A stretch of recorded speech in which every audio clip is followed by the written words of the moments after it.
গ্রাম মানেই পিঠাপুলির উৎসব, একসাথে মাছ ধরা, একসাথে খেতে বসা, আচার বানানো, ওই হই হই কত মজা। আজকের ব্লগে থাকছে এইসব কিছুই। Hello everyone, this is me Kulsum from my YouTube channel Mehra বিনতে হাসান। কেমন আছেন সবাই? আশা করছি অনেক ভালো আছেন। সকালবেলা আমি নাস্তা করার পর ছোট বোনকে খুঁজতেছিলাম যে ও কোথায়। খুঁজতে খুঁজতে এসে দেখি ও আর আমার দুইটা চাচাতো ভাই বোনকে নিয়ে মাছ ধরা মিশনে নেমে গিয়েছে। ও বড় হয়ে গিয়েছে, তারপরেও ওর মধ্যে অনেক বাচ্চা সুলভ আচার আচরণ রয়ে গিয়েছে। পানি শুকায় গেছে একদম, কাদার উপরে মাছগুলো মনে হচ্ছে কেউ ছিটিয়ে রেখেছে।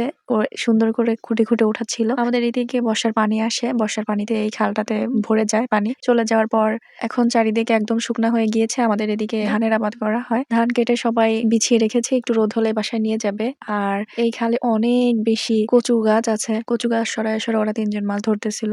এখানে বিভিন্ন ধরনের মাছ আছে, ছোট ছোট মাছ। এগুলো কাটতে অনেক বেশি প্রবলেম হয়, বাট খেতে অনেক বেশি মজা। মাছগুলো ধরার পর ডালাটা নিয়ে আমরা চলে গিয়েছি বাসায়। তারপরে টিউবওয়েলে পানি দিয়ে খুব সুন্দর করে বারবার করে ধুচ্ছিলাম যেন কাদাটা চলে যায় আর মাছগুলা খুব সুন্দর চকচকে হয়ে যায়। এই যে মাছের ফাইনাল লুক, এত সুন্দর, একদম ছোট ছোট মাছ, 12 মিশালি মাছ আছে এখানে। ছোট ছোট, বারবার আমার কেন জানি ধরতে ইচ্ছা করতেছিল, কিন্তু এখানে অনেকগুলো জিয়াল মাছ ছিল, ছোট ছোট বাচ্চা। ধরলে হয়তো ভাতে কাটা ফুটবে, এই জন্য ধরতেছিলাম না। এখন এগুলা না হয় শুটকি করা হবে আর না হয় চচ্চড়ি করে খাওয়া হবে। কাটতে একটু সমস্যা আছে, বাট খেতে ভীষণ মজা। বর্ষার পানির মাছ অনেক বেশি মজা লাগে নরমালি পুকুরের চাষ করা মাছের তুলনায়। আমাদের বাসায় এবছর অনেক শুটকি করা হয়েছে। মোটামুটি আমাদের ফ্যামিলিতে অনেক কম মানুষ, যে কারণে বেশি শুটকি করলেও নষ্ট হয়ে যাবে। তবে পরিমাপ মতো আম্মা শুটকি করে রেখেছে। এদিকে আমার আম্মা মুরগির মাংস রান্না করতেছে। আজকে বাসায় পিঠা বানানো হয়েছে, সবাই মিলে খাওয়া হবে, বাড়ির সবাই মিলে। এদিকে দাদি চিতই পিঠা বানাচ্ছে, দুধে ভিজানো হবে কিছু পিঠা আর শুকনা পিঠায় মাংস দিয়ে খাওয়া হবে।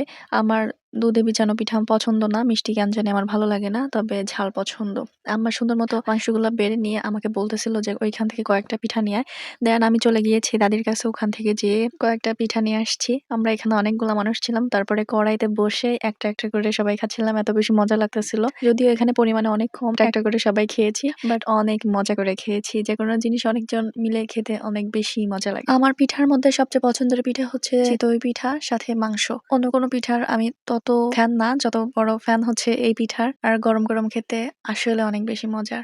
বাই দ্য ওয়ে, আজকের আয়োজন করেছিলেন আমার দাদা, মাঝে মধ্যেই সবাইকে খাওয়ায়। এদিকে আমার ছোট বোন জলপাইয়ের আচার বানাচ্ছে। একটা জলপাই আমি নিয়ে আসছিলাম বাজার থেকে, ওকে বলছিলাম যে তোর যখন মনে চায় তখন আচার করিস। দেন সে দেখি তার মিশনে নেমে পড়েছে। সে ইদানিং এটা সেটা রান্না করে, মেবি তার ভালোই লাগে। বিয়ে হয়ে গেলে অটোমেটিকলি কেন জানি মেয়েদের রান্নার প্রতি একটা ঝোঁক চলে আসে, তাই না? মেবি ওরও তাই হয়েছে। ওকে উঠায় দিয়ে বলতেছিলাম যে আমি একটু নাড়াচাড়া করি, একটু ভিডিও টিডিও করে দে। এই ছিল আজকের ভিডিও। সবাই ভালো থাকবেন, ভালো রাখবেন ভালোবাসার মানুষদেরকে। দেখা হবে নতুন কোনো ভিডিওতে। আল্লাহ হাফেজ।